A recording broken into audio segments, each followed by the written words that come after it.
Bună, dragii mei! Bine ați venit, bine ați revenit! Eu sunt Meme și astăzi facem citirea pentru energia zilei 7.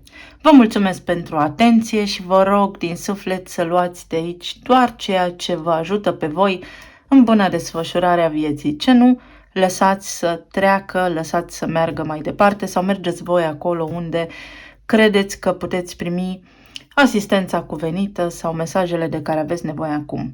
Cifra 7, Lucky Number 7, cifra norocoasă, cifra divinității. O cifră puternică care integrează ceea ce s-a petrecut pe vibrația 6. Adică am ajuns la o concluzie și acum trebuie să intru în armonie, să merg mai departe cu alegerea mea, să fac față unei situații. În tarot avem faetonul, adică împăratul care pornește la drum, sau nebunul care, devenit împărat, acum pornește către drumul ales. Are lucrurile sub control, cu un nivel de încredere desăvârșit că va învinge, va trece peste tot ceea ce îi apare în cale.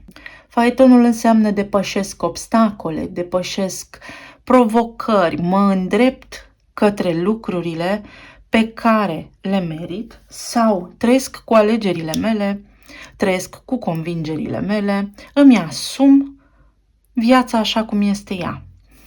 În Lenormand, paradoxal, avem șarpele, care are foarte multă însemnătate. În primul rând este o energie de scorpion, o energie care transformă situații, o energie care scoate din întuneric ceva și aduce în lumină. Găsesc adevărul. Sau îmi dau seama că ceva în viața mea, deși este pictat într-o formă pozitivă, deși are o culoare frumoasă, ascunde ceva. Șarpele aici mai reprezintă și o energie feminină. Poate reprezenta și răufăcători, lucruri ascunse, secrete, invidie, rivalități, energia negativă a cuiva proiectată pe voi. În egală măsură, șarpele înseamnă și istețime, inteligență, puterea de a te adapta. În această combinație avem reușită. Mă adaptez la tot ce mi iese în cale.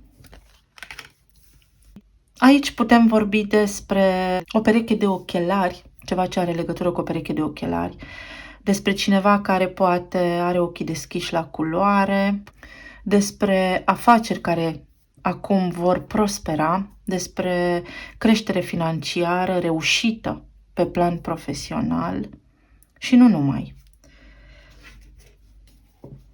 7 este cifră mistică, este cifra detectivului, este, după cum spuneam, în asociere cu Scorpionul, cifra care poate, în raport cu celălalt, să identifice exact intenția din sufletul acestuia, să miroasă de la depărtare dacă ceva nu este în regulă, să citească energia așa cum este ea. Folosesc acest set de tarot și avem Venus. A sărit din pachet. Ok, avem axa metafizică, Taur, Scorpion, dar avem și axa Berbec, Balanță. Poate vă ajută informația.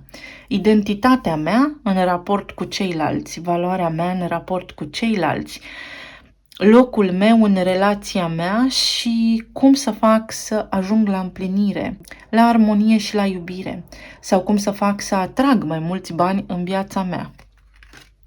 Venus vorbește despre frumusețe, plan fizic, bunuri materiale, valoarea mea, valorile mele și morala mea, iar berbecul despre a fi. Prin forma mea de a fi, acum știu că pot dobândi, că am putere să dobândesc tot ceea ce îmi doresc la nivel material.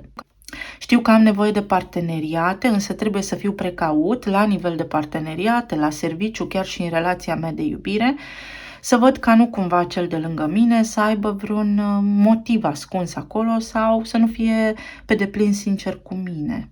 Balanța vorbește și despre justiție. Am acum capacitatea să scot la lumină lucrurile care sunt poate shady, ascunse, cu sutecoață albă și să le punem față în față pentru a ajunge la un echilibru.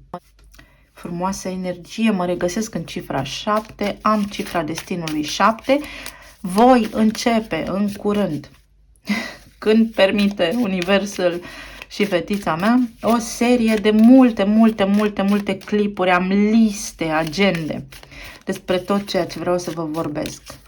Cifra destinului se calculează prin suma tuturor numerelor din data de naștere, adică 1/1/1980, 1 plus 1 plus 1 plus 9 plus 8 plus 0.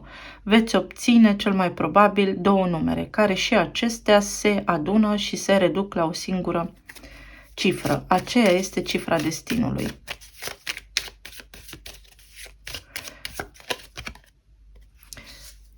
Mesaje de iubire, telefon, vești, gândul la tine. Poate cineva se conectează prin energia chakrei sacrale.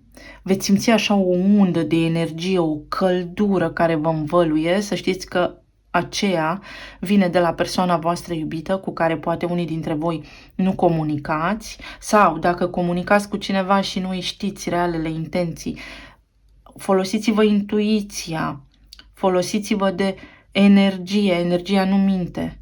Mintea noastră poate percepe ceva, dar energia nu minte. Este sentimentul acela pe care îl ai, că ceva poate nu este în regulă acolo. 7.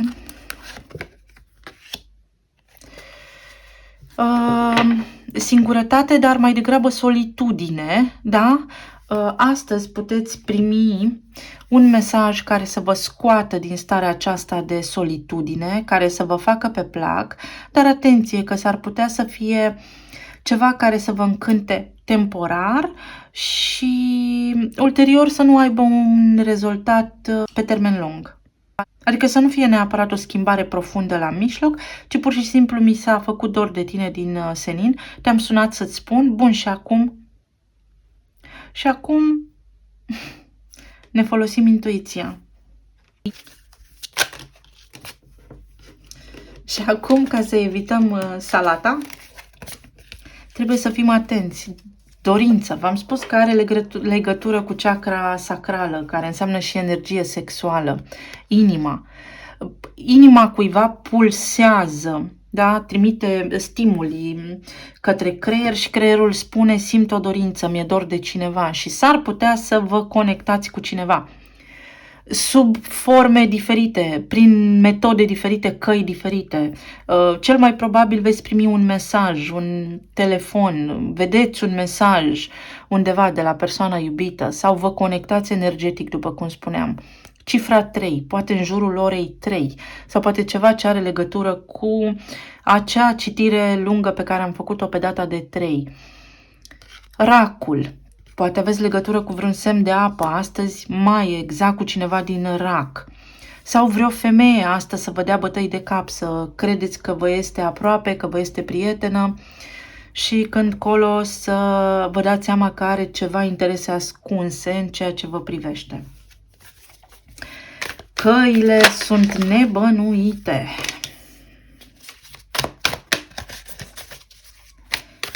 Nebănuite.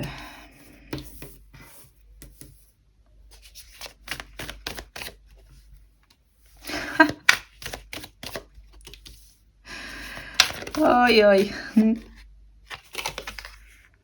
Bun, bun, bun.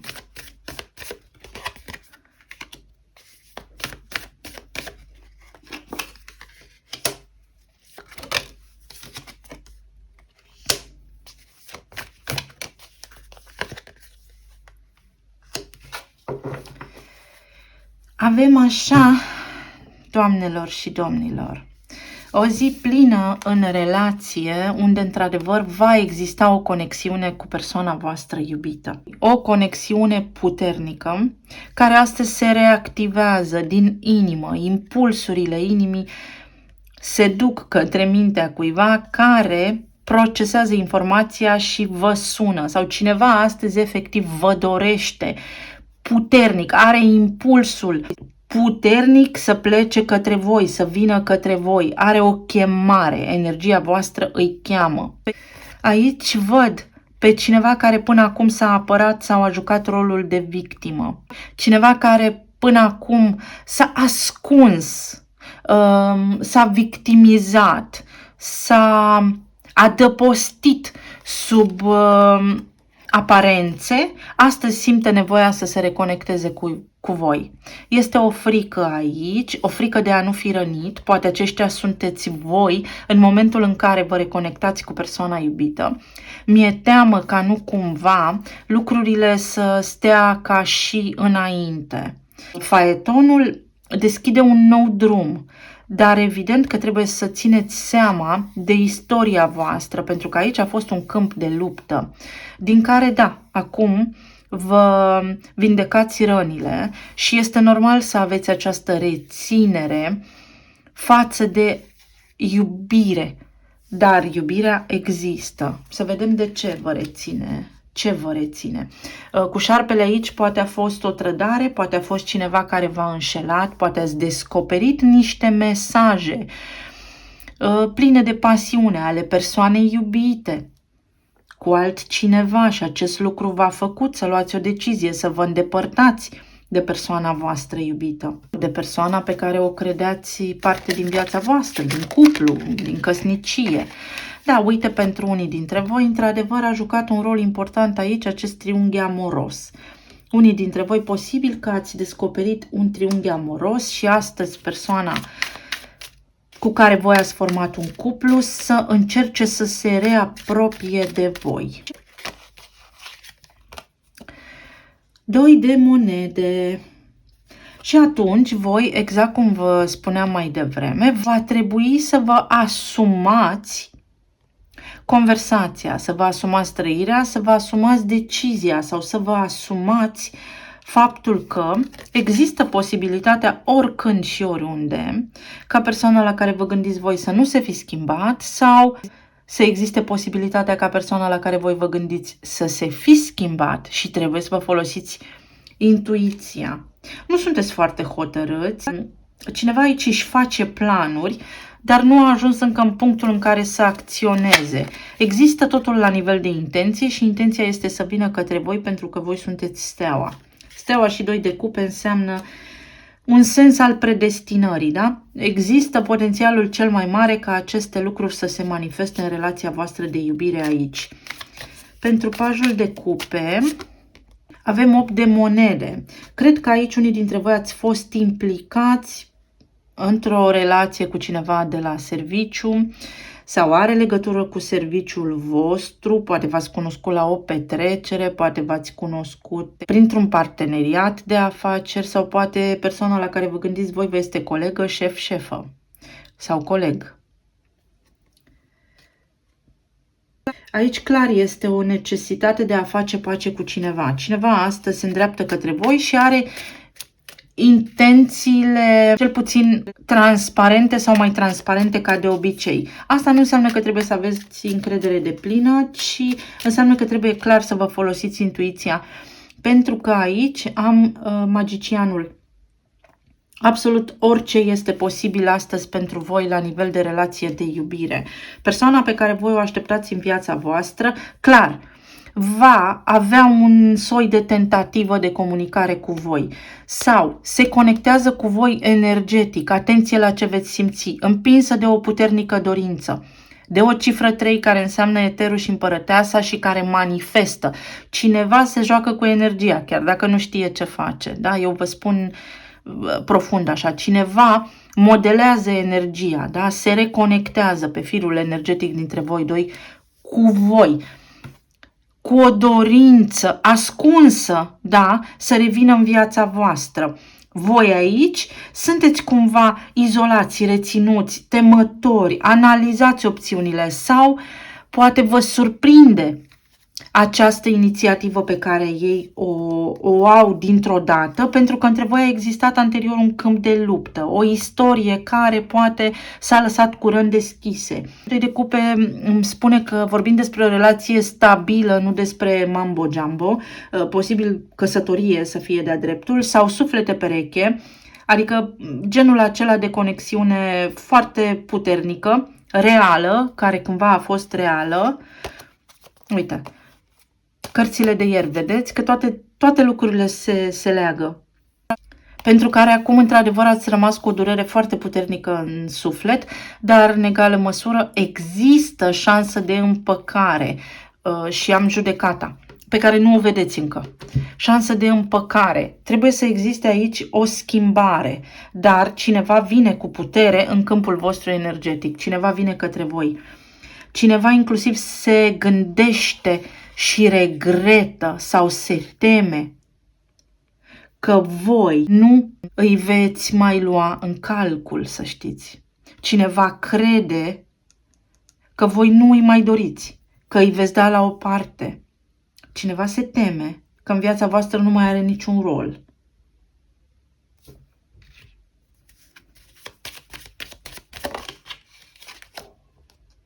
Ochelarii. Cineva vă urmărește de la distanță. V-am spus, e ascuns energia. Cineva își pregătește intrarea în viața voastră și vă urmărește de la distanță, obsesiv. Am șarpele și stalking, adică te urmăresc, te spionez. Și regretă și își plănuiește o revenire, un mesaj, un cuvânt, ceva care să vă atragă atenția. Atenție și voi că ei sunt în energia magicianului. Adică pot porni oricând către voi, pot pocni oricând din degete și face ca lucrurile să se întâmple.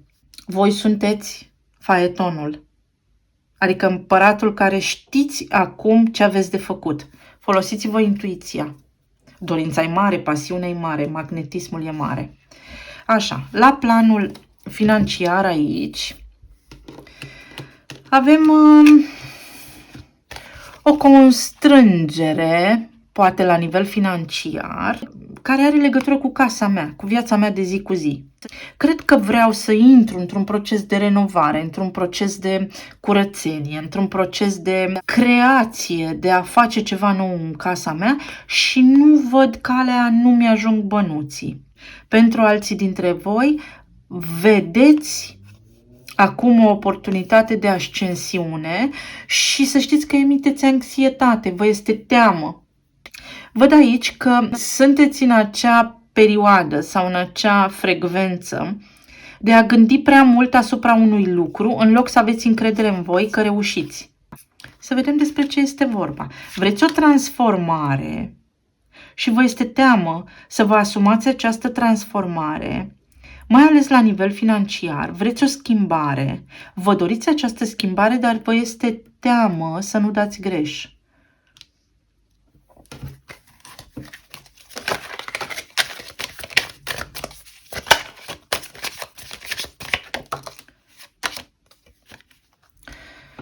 Șapte de monede și moartea, tranziția, schimbarea. Șapte de monede mie aici îmi vorbește despre cum să fac să obțin mai multe lucruri. Caut bani în plus, ca să scoatem elefantul din dulap. Vreau metode prin a câștiga în plus bani pentru activitatea mea de zi cu zi. Însă ce văd aici este că activitatea voastră de zi cu zi ar trebui să fie una creativă sau că ar trebui să veniți cu un plus valoare la ceea ce faceți zilnic, să vă folosiți de intuiție, să vă folosiți de puterea creativă din voi astăzi pentru a obține. Mai văd aici o temă a încrederii. Clar nu aveți încredere să faceți un pas înainte, deși vedeți, fructele acestea sunt, cum spun americanii, low hanging fruits, doar să le prind, adică sunt acolo coapte, gata de cules. Am acces la ceea ce îmi doresc, dar îmi este teamă. Teamă. Poate treceți prin niște schimbări la locul de muncă și vă este teamă să le faceți, pentru că asta ar însemna posibil, în viziunea voastră, cel puțin un mic dezechilibru financiar. Nu există mic dezechilibru financiar. Aici am o coroană, ies învingător și marele preot vorbește despre succes, vorbește despre stabilitate. O schimbare pe care acum mi-o doresc, mă poziționez reticent și neîncrezător, acum se prezintă în viața mea, doar că mă gândesc atât de mult la ea și nu am încredere încât s-ar putea să o ratez. Este ceea ce îmi doresc să-mi cresc venitul, am posibilitatea să o fac, sunt cu un picior lângă realitatea aceasta, primesc telefonul cu oferta de care am nevoie, cu ceea ce îmi doresc, dar mi este teamă de competiție, mă îndoiesc de abilitatea mea de a face față unei noi provocări la nivel profesional sau pur și simplu poate vă confruntați cu o situație în care v-ați săturat de ceea ce faceți și nu știți ce să faceți de acum înainte. Dacă vă retrageți un pic în sufletul vostru, veți afla, pentru că aveți aici foarte mari șanse de reușite. Cu moartea înseamnă tranziție și transformare. Nu vă puteți opune unei schimbări. Ceva vă împinge către schimbare. Tot ce aveți de făcut este să aveți încredere în voi și în puterea voastră. Plexul solar. 1. Să acționați. 1. Acesta este ca magicianul din tarot. Am tot ce-mi trebuie la dispoziție pentru a face această schimbare în viața mea. Mi-e teamă că nu reușesc. Încercați și apoi vedeți. Există ajustări ulterioare. Magicianul mai are în arsenal și alte aturi de care să se folosească. Da? Are tot arsenalul, are tot ce are nevoie ca să reușească. Toporul. Încetați cu tiparul acesta de a procrastina, de a sta pe loc, de a amâna ceva ce vă doriți foarte mult. Dacă trebuie să lăsați ceva în spate, lăsați. Vă este greu. Aici constat o reticență în schimbare. Aveți nevoie de o schimbare, doar că vă este greu să vă rupeți de ceva ce faceți deja. Și magicianul vine și își ia bagheta magică, doboară acest topor și face lucrurile. Ax aici, dacă îl adaptez așa mental, poate însemna ox, adică taur. Venus. O energie fixă. Sunt chitit, sunt încăpățânat, mi-e frică, mi-e greu să mă mișc din loc. Curaj și mergeți înainte, pentru că faetonul vă duce către stea, către ceea ce vă doriți. Uite, mai iau aici o carte. Marele preot este stabil. Vă duce către o instituție. Posibil unii dintre voi să aplicați pentru un rezidențiat. Rezidențiat dacă sunteți medici, rezidențiat într-o țară străină. Văd aici asistenți medicali. Văd aici sistemul medical. Posibil să aveți nevoie de bani pentru ceva în regim medical. Alții dintre voi vă văd în regim hotelier. Pe alții dintre voi vă văd că devine oficial, semnați acte. Alții dintre voi aici văd că vă uitați la partaj. Deci toporul acesta cu preotul vorbește despre separare și partaj. Și sunteți îngrijorați pentru această energie masculină care poate vrea să scoată mai mulți bani de la voi. Liniștiți-vă că această persoană, dacă are intenții necurate cu șarpele, va încasa ceea ce clădește. Adică el poate, ea poate să vrea, pentru că lucrurile se vor așeza corect. Nu cum vrem noi. Așa, la nivel emoțional sau stare de sănătate, văd că aveți nevoie de odihnă, vitamine și detox. Să vă curățați puțin organismul. Unii dintre voi aveți nevoie de mișcare, să știți, văd sedentarism, de o gură de aer proaspăt. Regina de spade aici spune că la nivel emoțional sunt bine, că lucrurile în viața mea se vor manifesta sănătos. Unii dintre voi sunteți poate un pic necăjiți din cauza unui partaj care implică copii. Copiii sunt mai aproape de cine are arhetipul reginei de monede, adică cel care a fost stâlpul casei. Nu vă știu situațiile, deci nu spun cine. Cred că nu de cel care a părăsit căminul. Regina de spade este cea care divorțează, să spunem. Cea care părăsește, să spunem, căminul. Deci ați putea lua ca indicator așa. Să vedem aici ce mai avem. La nivel medical, atenție la plămâni.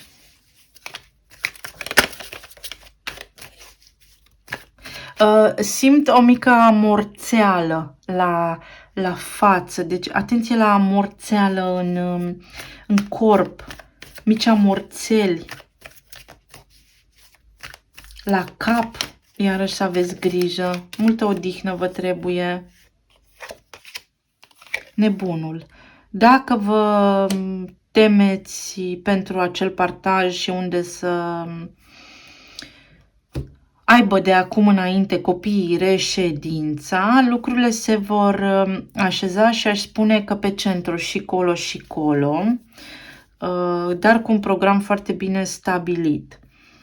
La nivel emoțional, văd că vă puteți reveni foarte ușor dacă vă propuneți acest lucru, să ieșiți din starea de singurătate, din starea de, nu știu, depresie, din starea de tristețe a singurătății, pentru că vă sabotați singuri și există o viață pentru voi înainte. Nu contează vârsta. Știți că aici, la mine pe canal, eu vorbesc despre suflet și sufletul, uite, steaua. Sufletul nu are vârstă. Steaua și iubirea. Să dăm deoparte frica, vârsta, astea sunt programe de frică, de constrângere emoțională, pentru că în fața mea există oportunități. Soarele. La nivel emoțional veți fi bine, sunteți extraordinar de bine, foarte bine sunteți. Aveți încredere în voi. Nimic nu vă doboară. Nimic nu vă doboară. Văd aici o vindecare. Pentru unii dintre voi văd că ar trebui să luați în considerare niște tratamente, stațiuni balneare, să vă planificați totuși o vacanță. Așa, cu câți bănuți aveți voi de acum, puteți strânge puțin câte puțin. Deci nu vă evitați, iubiți-vă, iubiți-vă și apreciați-vă. Viața va avea tot timpul provocări. Mai puneți pe pauză. Nuntă. Unii dintre voi, dragii mei, primiți o cerere în căsătorie, pe cât se poate de serios. Alții dintre voi o luați de la început la nivel emoțional, puteți avea parte de iubire aici. Fie persoana aceasta la care voi vă gândiți reintră în viața voastră sau își face loc, plănește să-și facă loc în viața voastră, fie se reia iubirea în viața voastră și de data aceasta ajungeți lângă alesul inimii voastre, îndepărtând energia șarpelui. Adică am experiența din trecut, dar prin puterea mea de manifestare acum văd lumina și acum văd lucrurile într-o altă formă. Vine către mine altcineva. Uniune.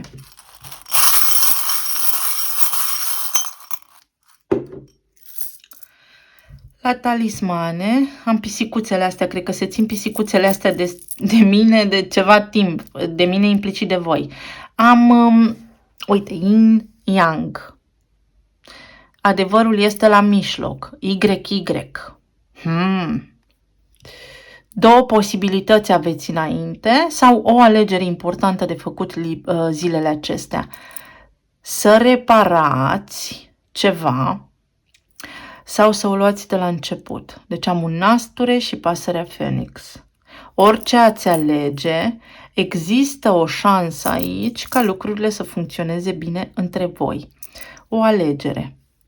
Dar alegerea, amândoi, trebuie să fiți pe aceeași lungime de undă. Însă, fiți cu băgare de seamă, unul dintre voi este în energie de vulpe, adică este mai magician, iar celălalt este faeton. Vedeți? Cumva între voi, unul dintre voi este studentul, celălalt maestrul. Asta am aici. Atenție, da? Lucrurile pot fi bune între voi. Acest fulg se va topi. Este ceva temporar, iar pentru alții dintre voi final, a înghețat complet. Karma. Oh, ce frumos am ca focul cosmic. Frumos, frumos, frumos. Sunteți în puterea voastră de manifestare, să știți. V-am spus, ca înseamnă foc cosmic. Ni-ca. Zâna oranica, oradea, orăștie. Pentru cei din România vor înțelege. Hiperborea, ca. Focul cosmic. Dar, atenție că vorbim și despre șarpe. Vai, fabulos! Știți șarpele din Cartea Junglei? Era femelă, deci energie feminină, și o chema Ka. L-a prins pe Mowgli, a vrut să îl sugrume, să îl mănânce, a intervenit Bagheera, parcă, și atunci a spus că se va uita în sufletul lui Mowgli și va vedea exact ce merită să primească. Și uite că am aici Saturn. Deci, clar, pentru voi aici joacă un rol acum efectul pe care voi l-ați creat în manifestarea voastră. Puteți repara sau puteți începe ceva nou, cu bucurie. Ați avut parte de o experiență care v-a săltat efectiv spiritual pentru a ajunge voi aici unde vă doriți. Și am 6 și 8, armonie în planul fizic, am anul 68, am anul 86, am cifra 14, racul, iulie, pentru că am faetonul. Și aici am aceste două talismane care ne urmăresc. Crede în tine, crede în iubire, crede în visul tău. Ești pe drumul tău. Nu e nicio filosofie mai mare în viața aceasta decât aceea de a trăi și asta în momentul prezent. Aici mai am și A, K.